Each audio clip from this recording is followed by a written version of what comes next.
hein, les gens aspirent à se marier. Il y en a, ça fait déjà 50 ans que vous étiez déjà mariés. Il y en a, ça fait 20 ans. Il y en a, ça fait 13 ans.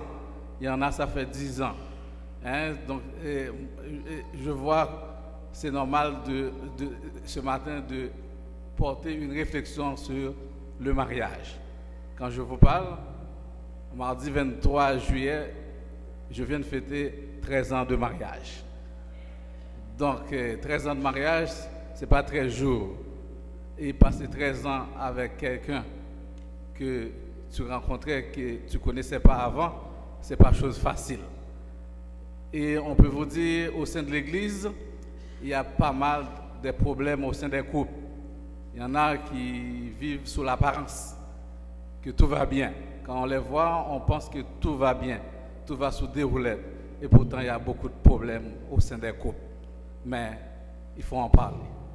Il faut demander à Dieu de quoi à dire à son peuple pour pouvoir les aider à rester fermes dans le mariage.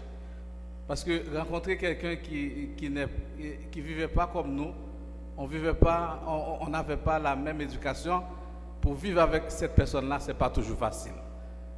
Donc, il y a des moyens, il y a des choses à faire, et on sait qu'on peut y arriver.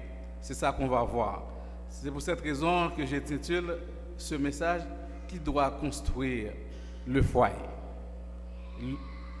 Le titre de ce message « Qui doit construire le foyer ?» L'Éternel Dieu dit « Il n'est pas bon que l'homme soit seul. Je lui ferai une aide semblable à lui. » L'Éternel Dieu forma de tous les animaux des champs et tous les oiseaux du ciel, et il les fit venir vers l'homme, pour voir comment il les appellerait.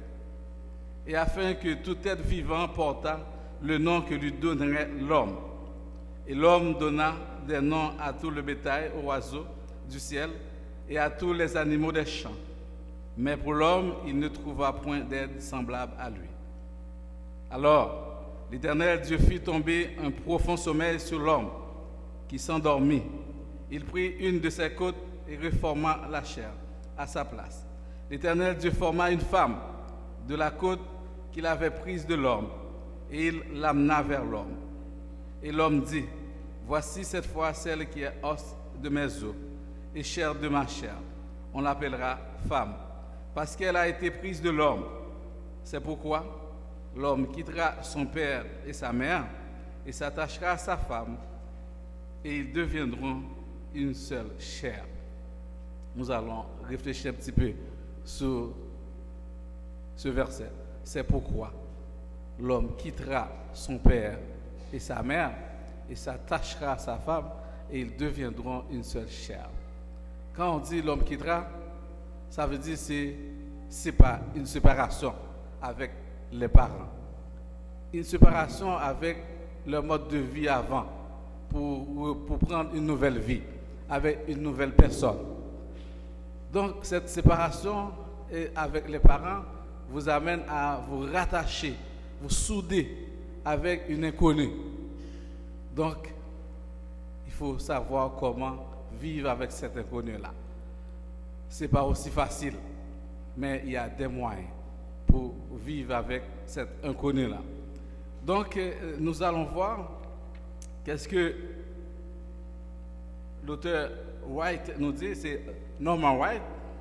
Il nous dit pourquoi deux personnes décident de s'unir dans les lieux du mariage. Il nous dit, vous n'êtes pas sans savoir que l'amour est la base de tous les mariages réussis. Si on enlève cette base qui est l'amour pour la remplacer par d'autres instances personnelles, nous sommes déjà dans le champ. Par exemple, l'intérêt personnel, le moi, ou du moins l'égoïsme, l'avarice, vouloir tout contrôler, etc. Selon Norman White, certains spécialistes prétendent que le mariage sous sa forme actuelle est sur son déclin, en raison du nombre de divorces qui ne cesse d'augmenter, ou du moins stagner à un niveau effroyable élevée, de nombreuses personnes, croyantes ou non, sont de plus en plus pessimistes sur les chances de survie du mariage. Même pour des couples apparemment sans histoire, le mariage est de plus en plus une question de chance. Il y a 3 facteurs importants qui sont en train de modifier l'institution du mariage aujourd'hui. Une diminution de l'entente entre les conjoints. Quand on parle de diminution de l'entente, cela signifie qu'il n'y a pas de communication. C'est de ça qu'on va parler. Deuxièmement, on va nous parler d'un manque d'intérêt et du désir de rester ensemble.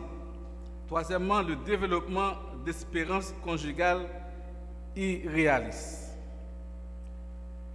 Premièrement, la diminution de l'entente conjugale et le manque de communication entre époux vont de pair. L'art de communication qui engendre l'entente nécessaire à la consolidation du mariage et même à son existence fait défaut à de nombreux couples de nos jours. On constate partout aujourd'hui un manque de volonté à vouloir demeurer unis par les liens de mariage. On ne trouve plus anormal d'avoir eu plus de mari ou plus d'une épouse. Une dame remplissait un formulaire pour un nouvel emploi. À la question mariée ou célibataire, elle répondit entre 2 mariages. Cela signifie que ça n'a pas autant d'importance. Si ça ne marche pas avec lui, ça va marcher avec l'autre. Donc c'est comme ça qu'on voit le mariage aujourd'hui. On nous dit aussi, et beaucoup de gens abordent le mariage en se disant que si ça ne marche pas, ils pourront toujours rompre et recommencer. Il ne leur suffit pas de vivre heureux à tout jamais. Selon une formule romanesque, ils veulent heureux immédiatement. Et s'ils n'y parviennent pas, ils sont prêts à abandonner la barque de leur mariage qu'ils estiment en perdition. Les gens d'aujourd'hui, ils vivent pour eux-mêmes. Quand on parle le moi, l'égoïsme, le plus souvent, tous les taux de divorce, ça vient avec l'égoïsme. Nous ne sommes pas mariés pour vivre ensemble. Nous ne sommes pas mariés vraiment pour mettre notre vie en commun. Mais je suis marié pour moi-même. Je suis marié pour mon bonheur. Si je ne trouve pas mon bonheur dans ce mariage, je suis prêt à rompre pour partir avec une autre, pour aller chercher le bonheur avec d'autres personnes. Non, chers frères et sœurs, le mariage, ce n'est pas ainsi. On peut dire que le message concerne tout le monde ici. En premier lieu, nous sommes tous mariés avec qui? Avec Jésus, n'est-ce pas vrai? Jésus est marié à tout le monde, homme ou femme. Il est le premier mari. Ça veut dire que Jésus n'est pas égoïste. Lui, il avait laissé son trône de gloire pour venir sur cette terre, pour mourir à notre place. Cela signifie, nous aussi, quand nous avons pris une décision pour épouser quelqu'un, donc il faut être prêt à mourir pour cette personne-là. Donc, quand cela rentre en nous-mêmes, que la femme ou l'homme que vous avez épousé, c'est une moitié de vous-même, c'est à ce moment que vous allez vivre pour cette personne-là et votre mariage, ça va grandir, ça va produire fruit. Mais le moment où on ne voit plus l'autre personne, on voit notre bonheur, notre intérêt personnel, c'est à ce moment qu'on va commencer à faire des faux pas. On va commencer à tomber dans le champ. Il ne faut pas viser l'intérêt personnel dans le mariage. Il faut viser l'intérêt commun. Est-ce que cela va être bon pour ma femme? Est-ce que c'est pas, si je fais ci, est-ce que c'est pas juste pour moi-même? Ça veut dire, on nous parle de dialogue. Il faut savoir dialoguer ensemble. Par exemple, on est marié parce que j'aime cette femme-là, j'aime sa beauté, elle est belle. Si un jour elle arrive à faire un accident, elle devient handicapée, est-ce que je vais continuer à l'aimer si c'était juste pour sa beauté que je l'aimais? Pendant que je vous dis ça, je vais vous expliquer une petite histoire. Il y avait un jeune garçon qui venait dans une église toujours. Il a entendu qu'une jeune femme chantait avec une belle voix mélodieuse. Puis il tombait en amour parce que sa voix lui plaisait beaucoup. Puis il s'est arrangé pour se marier très vite.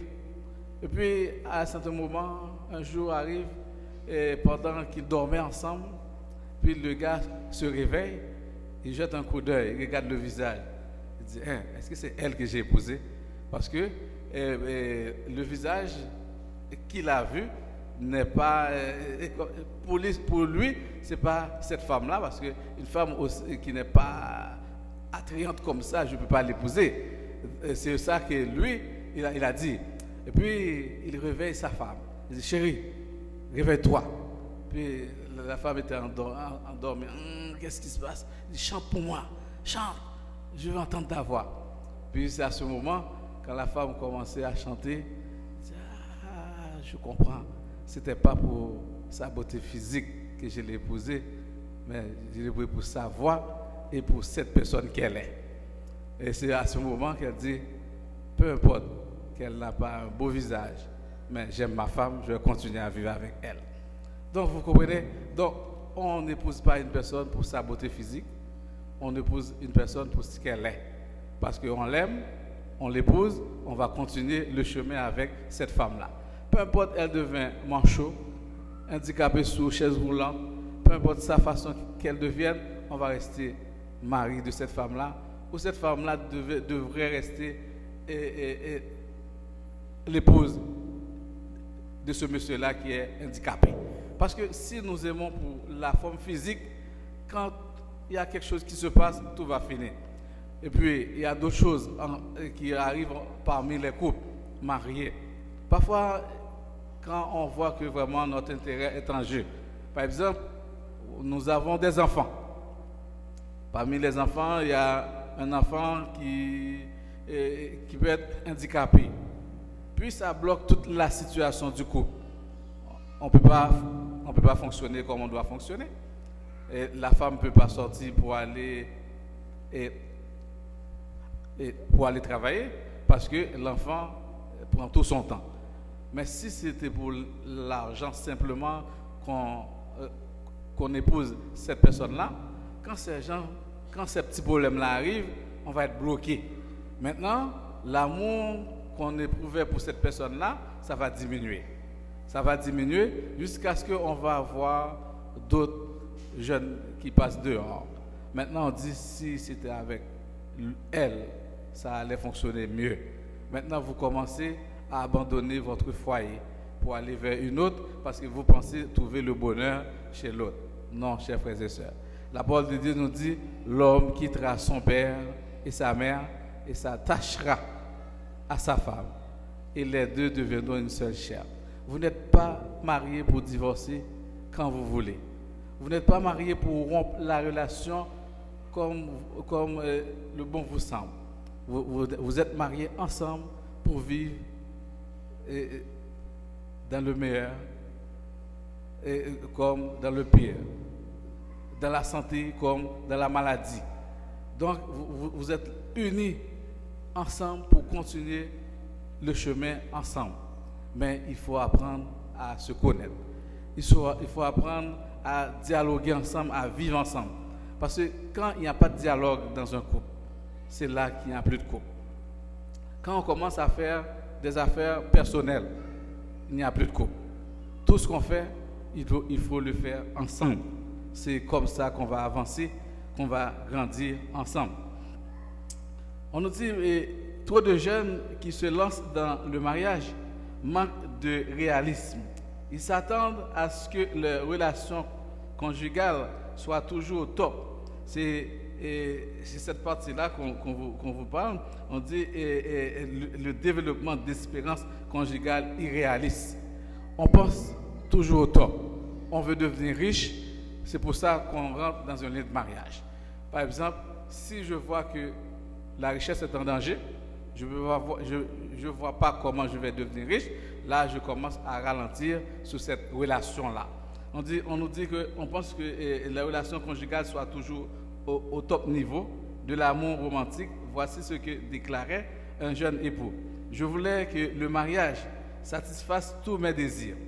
J'avais besoin de sécurité, de quelqu'un qui prenne soin de moi, d'émulation intellectuelle, de sécurité économique immédiate. Mais je n'ai rien eu de tout cela. Les gens imaginent que le mariage répondra d'une façon magique à toutes les aspirations. Non, chers frères et sœurs, ce n'est pas d'une façon magique.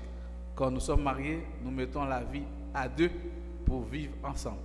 Donc, peu importe les circonstances de la vie, il faut rester soudés. C'est très important. Il ne faut pas penser à abandonner la vie de couple parce que Dieu vous a unis pour le meilleur et pour le pire jusqu'à ce que la mort vous sépare. On nous dit la magie n'a aucun effet sur le mariage. Le labeur, oui. Quand les relations conjugales s'améliorent, c'est parce que deux êtres ont accepté de faire ensemble un pas à la fois. Quand nous acceptons de marcher de même pas, cela signifie que je vais prendre une décision, je dois consulter ma femme. Si c'est une bonne décision, on avance ensemble. Ma femme fait autant. C'est comme ça que le couple va grandir. Le couple va grandir parce que nous restons toujours ensemble. Nous communiquons toujours. Et puis, il y a une autre chose, il ne faut pas dormir en colère quand vous êtes mariés ensemble. Pour n'importe quel petit problème, donc on fait chambre à part. Ça, c'est un problème dans les couples, chers frères et sœurs. On ne doit pas faire chambre à part pour n'importe quel problème que vous avez. Il faut trouver une solution sur le champ pour résoudre le problème. Parce que le plan du diable, l'union, ce n'est pas dans le plan du diable, c'est la désunion. Le diable va passer pour vous désunir en tout temps. Dès qu'un couple fonctionne bien, vous allez voir, il va y avoir toujours un petit problème qui va arriver. Et puis, on ne voit pas d'autre solution, c'est partir. Partir, laisser les enfants, laisser la femme, ou bien la femme pense à partir, faire la même chose, laisse les enfants en train de souffrir, et puis on défait la vie que Dieu vous a réservée. Parce que si Dieu vous a donné une ou telle, un mari ou bien une telle femme, c'est parce que c'est ça que Dieu veut pour vous. Donc, dans la vie, avant de choisir, il faut consulter Dieu d'abord. Parce que si on ne consulte pas Dieu, après, on va tomber dans le divorce, on va dire qu'est-ce qui arrive, pourquoi Dieu m'a abandonné. Non, Dieu n'abandonne jamais ses enfants. C'est à nous de demander à Dieu de faire le choix. Si Dieu a fini de faire un choix, il ne faut pas gâcher le choix pour dire que c'est un mauvais choix que Dieu avait fait pour nous. Donc, les gens qui ont déjà 25 ans, 50 ans et plus dans le mariage, je vous félicite. C'est une bonne chose parce que jusqu'à présent, vous êtes encore soudés ensemble. Il y a toujours des hauts et des bas. Mais par contre, il faut rester toujours ensemble parce que Dieu vous a unis pour vivre ensemble. On nous dit qu'il existe d'innombrables définitions du mariage. Et beaucoup d'entre eux ne semblent pas spécialement lui accorder une grande valeur. Pour Méandre, le mariage, si l'on regarde la vérité en face, est un mal, mais un mal nécessaire. Quant à Montaigne, il déclare, il en va du mariage comme d'une cage. Les oiseaux qui sont dehors et désespèrent d'y rentrer. Et ceux qui sont dedans désespèrent d'en sortir. Selon le professeur Wayne Watt, le mariage est une alliance d'amour responsable, une communauté de repentance et de pardon. Et la Bible nous dit, le mariage est un attachement mutuel l'un à l'autre. L'homme quittera son père et sa mère et s'attachera à sa femme, et les deux deviendront une seule chair. Ce que Dieu a uni, on ne doit pas le désunir, parce que Dieu nous a unis pour vivre ensemble. C'est la même chose, chers frères et sœurs, nous sommes unis avec Dieu, nous ne devons pas pour n'importe quoi, on ne veut plus marcher avec Dieu. Donc le premier mariage, c'est avec Dieu que nous l'avons fait, n'est-ce pas vrai? Nous sommes tous des gens mariés avec Dieu. Avec Dieu, il faut rester ferme dans ce mariage-là. Parce que Jésus-Christ, qui est notre époux, il nous a promis qu'il reviendra bientôt. Donc si nous ne sommes pas fidèles, quand il sera de retour, qu'est-ce qui va arriver? Donc nous allons rester à côté de ce mariage et nous allons brûler avec le diable. Donc c'est les gens qui sont prêts, ce sont ces gens-là que Jésus-Christ va venir chercher. Les gens qui sont sincères. Donc ça veut dire, peu importe que vous êtes marié avec un homme, si vous n'êtes pas marié avec Dieu d'abord, vous ne pouvez pas être fidèle avec cet homme-là. Ça veut dire, le mariage avec Dieu, c'est le premier mariage. Et quand nous sommes fidèles avec Dieu, c'est sûr, certain, nous allons être fidèles aussi avec le conjoint ou la conjointe. Mais s'il n'y a pas de fidélité avec Dieu, oublie ça, on va passer à côté de notre mariage parce qu'on va faire pire avec un homme si nous ne sommes pas fidèles avec le Dieu qui nous a créés. Nous allons lire ensemble 1 Corinthiens 13, versets 4 à 8. Je vais entendre tout le monde lire 1 Corinthiens 13, versets 4 à 8.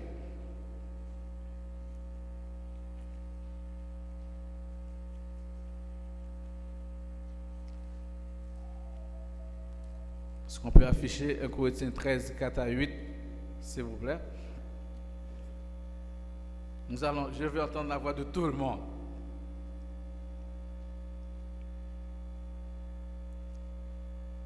La charité est patiente, elle est pleine de bonté.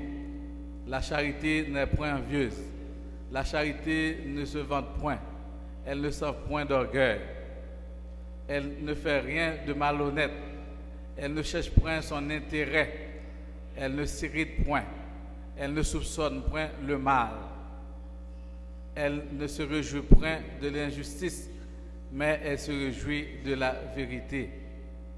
Elle excuse tout, elle croit tout, elle espère tout, elle supporte tout. La charité ne périt jamais. Les prophéties prendront fin, les langues cesseront, la connaissance disparaîtra,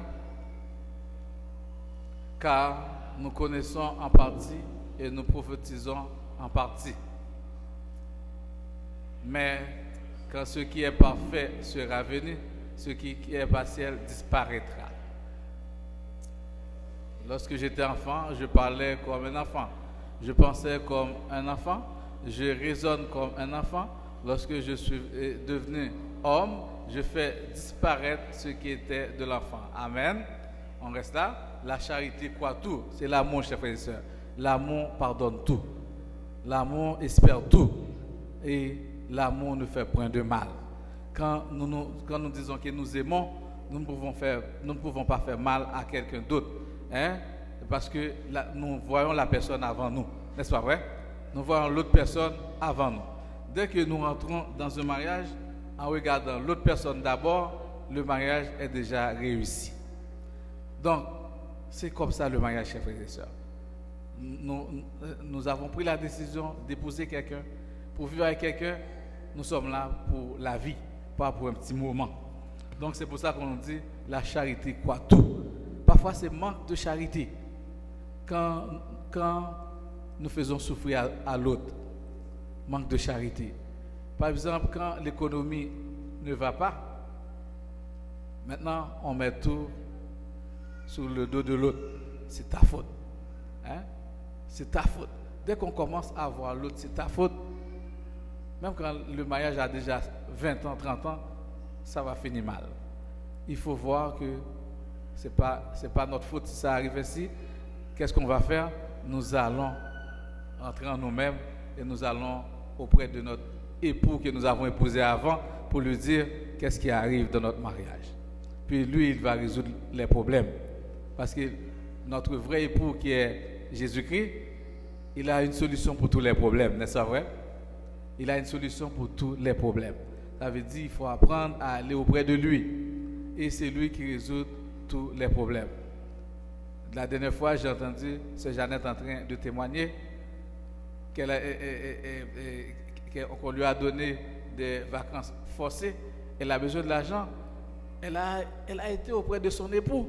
Et effectivement, au lieu qu'on lui a dit qu'elle n'avait pas travaillé, on lui a payé pour ces semaines qu'elle n'a pas travaillé. Ça veut dire que son époux a déjà signé le chèque pour elle. Ça veut dire nous ne devons pas nous tracasser pour le manque d'argent dans le foyer. Ce n'est pas un problème. Le manque d'argent, Dieu y pourvoira. Il faut apprendre à dire comme Abraham. Dieu y pourvoira. Ça veut dire peu importe ce qui arrive, Dieu y pourvoira. Fais confiance à notre Dieu, chers frères et sœurs. Et il répond toujours à temps. Il répond toujours à temps. Il ne faut pas élever la barre trop haut. Par exemple, aujourd'hui, nous sommes locataires. Mais nous voyons des amis ou des voisins qui sont en train de déménager, ils sont achetés une maison. Mais si nous ne sommes pas prêts, il ne faut pas aller faire des sacrifices après des sacrifices qui vont aller à l'encontre de notre mariage. Parce qu'il faut aller à la mesure que Dieu nous donne. Il faut respecter ce que Dieu nous donne. On vit avec ce que Dieu nous donne. C'est comme ça qu'on va grandir ensemble. Quand je vous dis ça, il y a un exemple. Il y avait deux voisins qui étaient deux bons amis. Mais il y a l'autre voisin qui était plus aisé. La vie économique allait beaucoup mieux. Et puis, ils achètent une belle maison. Mais la femme de l'autre, qui était l'amie de l'autre femme, et puis quand elle a entendu cela, ça lui monte dans la tête. Elle a été voir son mari pour dire que si l'autre achète, on peut acheter aussi. Mais le mari a dit, mais chérie, notre situation économique ne nous permet pas d'acheter tout de suite. Il dit, non, ça fait longtemps qu'on est mariés là. Si vous ne voulez pas acheter une maison, je vais vous abandonner. Effectivement, le mari s'est arrangé, aller à la banque, faire un gros prêt pour acheter une maison. Et puis, le mari avait un emploi, mais qui n'est pas un très gros emploi. Et puis, qu'est-ce qui arrive après un an qu'ils ont fini d'acheter cette maison-là? Le mari a perdu son emploi. Et puis, la femme ne travaillait à temps partiel, ce n'est pas de quoi pour payer l'hypothèque. Et puis, qu'est-ce qui arrive? La banque a saisi cette maison-là. Maintenant, il retourne encore dans le loyer. Et puis, à un certain moment, la frustration arrive les deux côtés parce que le mari a dit, c'est ta faute. La femme tourne de son côté, c'est pas ma faute, c'est toi. Maintenant, si tu perds ton travail, c'est ton affaire. C'est comme ça, maintenant la chicane arrive, puis la séparation, divorce dans ce couple-là. Pourquoi? Parce que on ne veut pas attendre Dieu. On ne demande pas la présence divine quand on veut faire quelque chose. On ne s'assoit pas ensemble pour dialoguer ensemble, pour dire est-ce que c'est bon? Est-ce qu'on va y arriver? Il faut apprendre à penser comme ça. On prend une décision, pas une décision personnelle, mais une décision qu'on voit qui est bon pour le couple. Ce n'est pas une coup de tête parce que l'autre fait, je peux faire aussi. Non, il ne faut pas penser comme ça. Peut-être c'est la volonté de Dieu que l'autre arrive à acheter ça aujourd'hui. Demain, Dieu peut passer pour me faire acheter aussi. Mais par contre, ce n'est pas parce que toi tu vois que l'autre fait, tu vas pousser à ton mari à faire la même chose. Parce qu'il ne faut pas être envieux, parce que la Bible dit que c'est un péché. Être envieux d'autres, c'est un péché. Au contraire, il faut être content quand l'autre avait un bien que Dieu lui donne. Toi aussi, tu sais le même Dieu. Dieu va faire ouvrir d'autres portes pour toi. Si c'est la volonté de Dieu que tu vas acheter la même chose, tu vas pouvoir le faire. Mais il ne faut pas aller faire des excès. Parce que excès ennuie. Excès en tout, ça nuit, chers frères et sœurs. Quand on fait des excès, et puis on sait qu'on ne peut pas y arriver là, ça ennuie beaucoup. Au niveau de couple, au niveau de la société, au niveau de notre foyer. Donc, pour consolider notre foyer, il faut dialoguer toujours ensemble. il faut mettre la tête toujours ensemble. Parce que si nous ne pensons pas de la même façon, si nous ne regardons pas la vie de la même façon, nous allons passer à côté et notre mariage va être passé à côté et nous allons voir que la souffrance va continuer. Parce qu'à chaque mariage qui dissout, les enfants sont en train de souffrir, la femme est en train de souffrir, le mari est en train de souffrir. Pense pas parce que si c'est moi qui décide de gâcher ce mariage-là, je ne souffre pas, je vais souffrir pareil. Et les enfants, vous allez voir, c'est la DPJ qu'on va appeler. Parce que les enfants en train de grandir, maman peut-être, après le divorce, maman va se débrouiller partout, papa est déjà pas dans la maison, ça veut dire les enfants, c'est les autres qui vont faire en sorte qu'ils grandissent tout seuls. Pas d'éducation, pas de prière, rien du tout. Donc c'est très important, chers frères et sœurs, de marcher de même pas. Si nous continuons, on dit, nous allons voir, on dit, si l'Éternel, lisons ensemble Psaume 127, verset 1er. Ça, c'est pour répondre à la question qui doit construire le foyer. Psaume 27, verset 1er. Qu'est-ce que ça nous dit?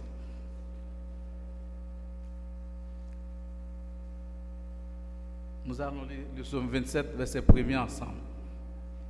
Verset 1er à 2.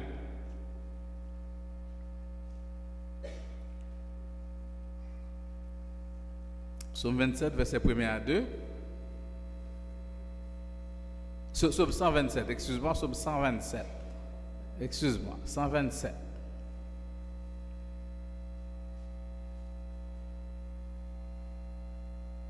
Psaume 127, verset 1er à 2.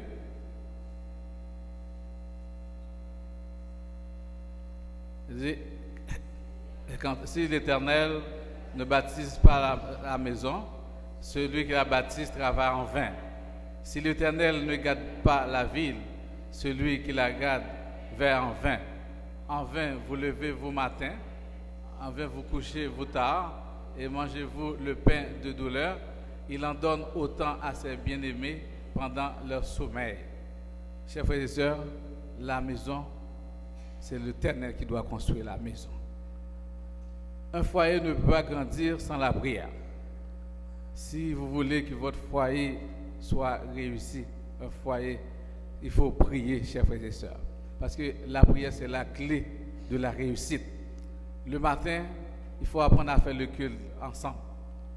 Quand la famille est en train de prier ensemble, il n'y a pas de place pour l'adversaire. L'adversaire, il doit fuir de vous. Parce que l'Éternel est dans cette maison-là. C'est pour cette raison, le verset nous dit, si l'Éternel ne bâtit pas la maison, celui qui la bâtit travaille en vain. Ça veut dire qu'il faut donner la première place toujours à l'Éternel, si nous voulons que notre foyer puisse grandir. L'étude de la parole, c'est très important, chers frères et sœurs. Il faut étudier la parole de Dieu ensemble.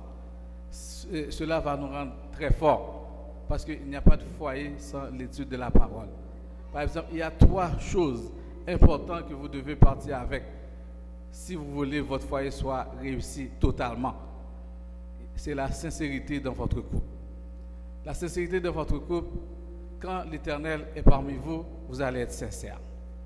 Tout ce que vous dites, vous allez avec votre cœur, vous allez dire avec votre cœur. Vous n'allez pas faire des choses en dehors de votre femme, ni en dehors de votre mari, parce que vous êtes sincère. Donc, dès qu'il n'y a pas de sincérité, oublie ça, il n'y aura pas de couple. L'autre chose que vous devez partir avec, vous devez tendre, la tendresse. Si vous n'avez pas l'amour de Dieu avec vous dans votre couple, il n'y aura pas de tendresse. Vous allez comme des chiens, chien-chat, hein? À chaque fois, l'autre ouvre la bouche, l'autre veut sauter et pour voir si elle peut chasser cette personne-là. Hein? Parce que l'amour de Dieu n'est pas au sein de ce couple-là. Dès que l'amour de Dieu est là, la femme et le mari, vous êtes 2 personnes tendres. Quand l'autre parle, on est prêt à écouter l'autre. Et c'est vice-versa. L'un écoute l'autre. Mais c'est comme ça, on va voir, on met Dieu devant dans tout ce qu'on fait. L'amour de Dieu est là, nous sommes des personnes tendres. nous sommes des personnes tendres, nous sommes sincères l'un envers l'autre. Hein? L'un envers l'autre. Et puis, il y a une autre chose encore qui est très importante dans le couple. Par exemple, si par exemple dans un couple, on n'est pas fidèle, ça va diviser le couple. La fidélité, c'est très important. Il faut être sincère, il faut être tendre, il faut être fidèle. Ces trois choses-là, si on les trouve dans le foyer est réussi, chers frères et sœurs. Parce que quand on est sincère, il n'y a pas de place pour l'adversaire. Il n'y a pas de place pour les gens vont venir dire.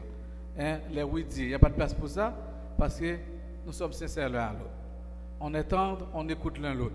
Hein, il n'y a pas de place pour des mésententes parce que l'Esprit de Dieu est là parmi nous. Hein?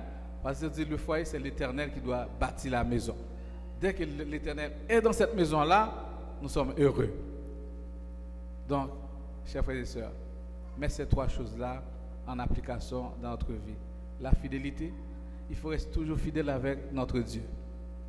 Si nous ne sommes pas fidèles avec Dieu, nous ne pouvons pas être fidèles avec le mari ou la femme. Donc, Dieu est avant tout. La fidélité avec Dieu en tout temps. Peu importe les circonstances, peu importe que ça va mal, peu importe qu'on ne voit pas l'issue de la vie, fais confiance à Dieu. Il nous a demandé de lui faire confiance. Il nous a dit je suis toujours avec vous jusqu'à la fin du monde. N'est-ce pas vrai? Il est toujours avec nous. Ça veut dire qu'il faut apprendre à lui faire confiance. Dès qu'on apprend à faire confiance à Dieu, les gens que Dieu met autour de nous, nous allons les faire confiance. Et nous allons fidèles avec ces gens-là. Et puis on va voir que la vie que nous menons sur la terre, c'est un petit paradis et pour attendre la vie que Jésus-Christ nous a offerte. Jésus-Christ nous a dit qu'il a été préparé une place pour chacun de nous, n'est-ce pas vrai? Il revient, il va nous prendre avec lui. Mais il ne va pas venir nous prendre si nous sommes déchirés. Il ne va pas venir nous prendre si toutefois il voit que les deux personnes qu'ils ont unies ensemble pour vivre dans les bons comme dans les mauvais jours, ils sont déchirés, séparés.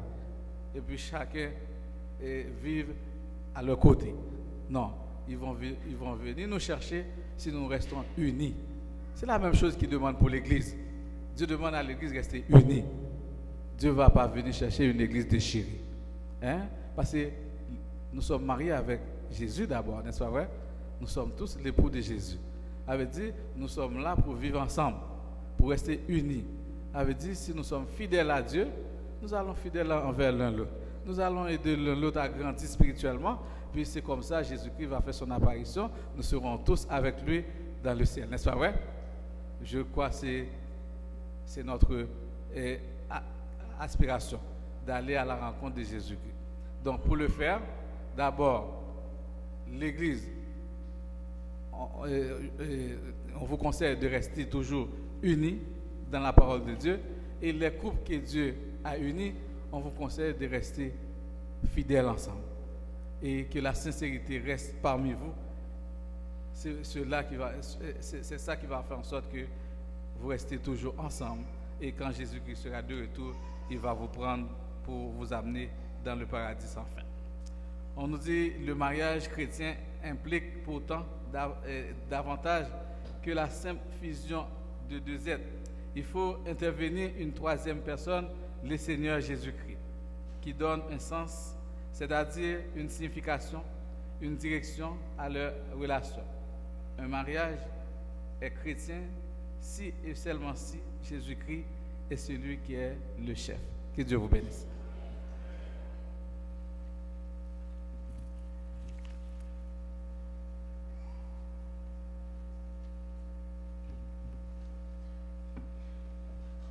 Qu'est-ce que vous dites, frères et sœurs? Je trouve que l'amen est un peu chiche parce que nous avons reçu pas mal d'exhortations ce matin. Dieu nous a visités.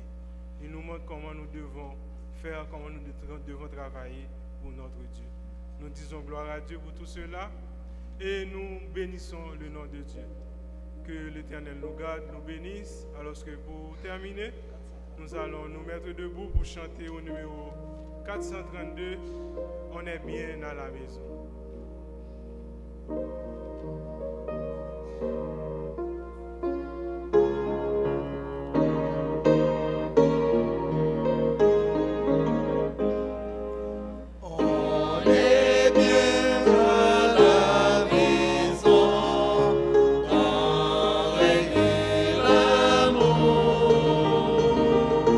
La joie est dans chaque son.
Aimable Père Céleste, merci pour tous les conseils que tu nous as donnés ce matin. Tu nous as démontré le temps passe avec douceur quand règne l'amour. Nous te demandons, permets que ton amour puisse régner dans ton Église. Permets que, Seigneur, qu'on reste toujours fidèle à toi. Permets qu'on soit sincère pour te servir. Et fais en sorte que, Seigneur, tous les couples qui sont ici présents restent fidèles et demeurent ensemble. Et permets que tous les gens qui sont aspirés au mariage, Seigneur, rentrent dans le mariage avec l'assurance que tu seras au milieu d'eux. C'est toi qui vas construire le foyer. Et même les anciens couples restent et demeurent parmi nous. Et permets que c'est toi vraiment qui surveille sur notre maison, qui construit notre foyer. Permets que ton Esprit Saint soit parmi nous en tout temps. Et avec ça, Seigneur, nous allons remporter la victoire. Nous te demandons de nous bénir, de nous renvoyer ce midi avec ta paix et ta grâce et faire en sorte que nous restons toujours attachés à ta sainte parole. Reste avec nous, bénis-nous. C'est au nom de Jésus que nous t'en prions. Amen.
Bientôt, Jésus va nous prendre. Si c'est possible de projeter pour nous, s'il te plaît.